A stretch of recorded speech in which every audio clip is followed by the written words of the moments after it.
Tompoko lasy tompoko vavy faly miarahaba isika rehetra manaraka an'ity chaîne ity ary manentana isika rehetra mba hanaraka ny vidéo hatramin'ny farany.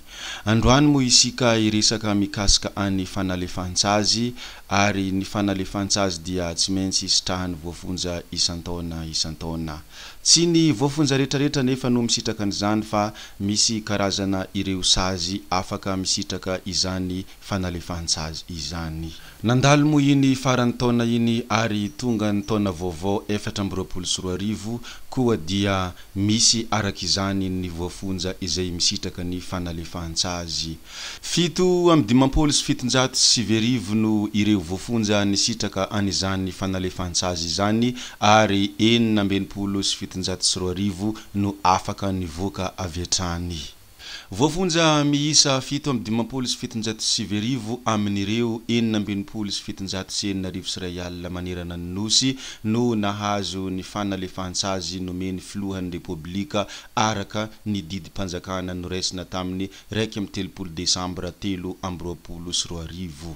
Ny 9,720 amin'io no afaka nivoaka ny fonja avy hatrany araka ny vaovao avy amin'ny fiadidian'ny repoblika. Araka izay efa noteneniko teny am-piandohana dia tsy ny voafonja rehetrarehetra no misitraka an'izany fanalefahan-tsazy izany fa arakaraka ny eloka izay nahavoafonja azy.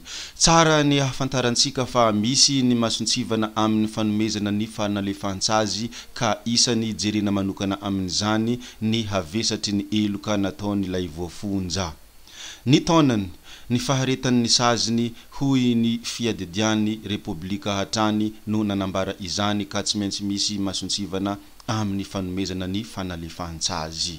Eo anatrehana zany ihany koa ary eo anoloana zany ihany koa dia misy ihany koa ireo heloka izay tsy azahoana fanalefahan-tsazy toy ny ireny fanodikodinana ny volam-panjakana sy ireny kolokolo amin'ny endriny rehetra ireny ary ny vonolona sy ny fanolanana indrindra mo ny herisetra aranofo dia tsy azahoana izany fanalefahan-tsazy izany.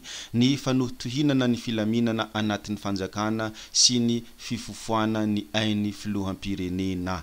Ireny dia tsy azahoana izany fanalefahan-tsazy izany satria anisany eloka izay tsy tokony hisitraka izany fanalefahan-tsazy izany. Raha lava hony kabary dia monomonena ny mpiheno ary koa dia tsy atao lava loatra ny resaka antsika androany fa zista ny zara iny vaovao mikasika ny fanalefahan-tsazy izay nisitrahany voafonja teto a Madagasikara izany.